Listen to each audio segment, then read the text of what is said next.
Spawn is of course one of the most important parts of any survival world, but just because it's important doesn't mean it can't be a beautiful looking spawn. Take this seed for example, which spawns you right in the middle of an ice spikes biome, which has weavings of gravel mountains all over the place, as well as some beautiful looking mountains surrounding it. I think if it were only ice spikes and not gravel mountains in between it, it would still technically work, but the fact that there is a gravel mountain coming through it just gives it makes it feel much more distinctive when you're inside this one biome. And you of course don't have to worry about making that huge concrete build or anything, because obviously, you know, you're gonna have an infinite supply of gravel around here. As well as if we hop up on this one hill, an infinite supply of packed ice going pretty much as far as the eye could see in this one direction. As well as that, there's also massive caves leading down all around the place too, which also leads to the fact that there is ice spikes pretty much going pretty deep down inside this one cave. Now clearly there does seem to be a limit as to how far down they could go, but still the fact that you have sort of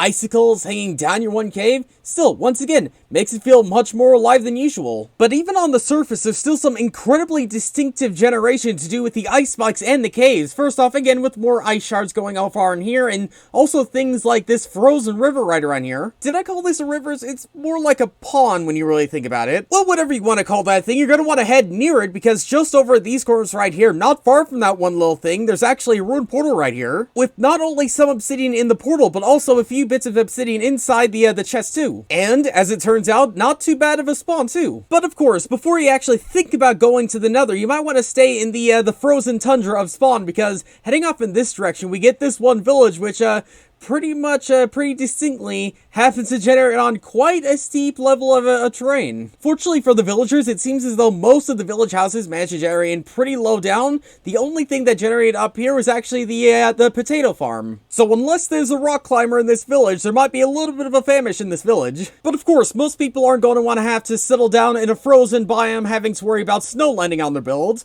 Well, fortunately for this one seed, the warmer climated biomes actually aren't too far to get to. And clearly from the side that one mushroom at the top of this mountain, you might be expecting, I don't know, a swamp right down here or something like that. And yep, that's exactly what you're getting over here. As well as some beautiful looking mega taiga mountains around the place, as well as this one huge cave system which leads not only down into a mega cave, but a mega lush cave. But there's really no point in going over 600 blocks beneath the Earth's crust just to get yourself some lush cave blocks, because just over here, just heading off in this direction, you get some lush cave blocks that actually manage to generate in pretty close to the surface. But of course, if you do happen to traverse around the lush caves, and not only will you happen to find, you know, lush cave blocks, but you'll also manage to find a Rune Portal, which just so happens to generate in probably the most perfect spot in generation I think I've ever seen for a Rune Portal. I mean, if you were to imagine something to generate inside one of these caves, something like this is what I'd imagine. And of course, not far from that lush cave is this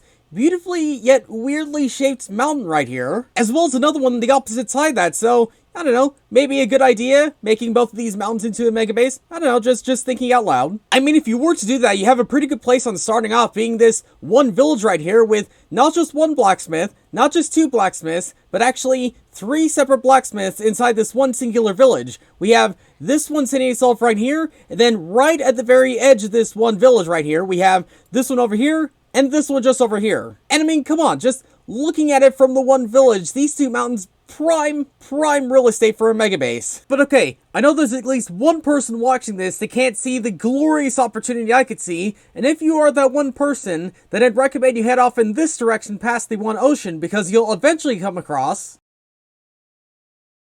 something you might be just a little bit more interested in. Yeah, there's a mushroom island, as well as an ocean temple, just hitting itself right here about 1100 blocks from spawn. And this mushroom island, much like many other ones we've found, goes on for quite a decent distance, about 400 blocks in one direction, stretching off, I think, about 300 to 400 blocks in every other direction that way. And judging by the fact that there's this aley trees, you can only imagine one particular thing below this. Yeah, another lush cave that just happens to generate around here. And on top of that, not only do you get this island as well as an ocean monument right over there, but on the opposite side of the island, you get yourself another ocean monument right here.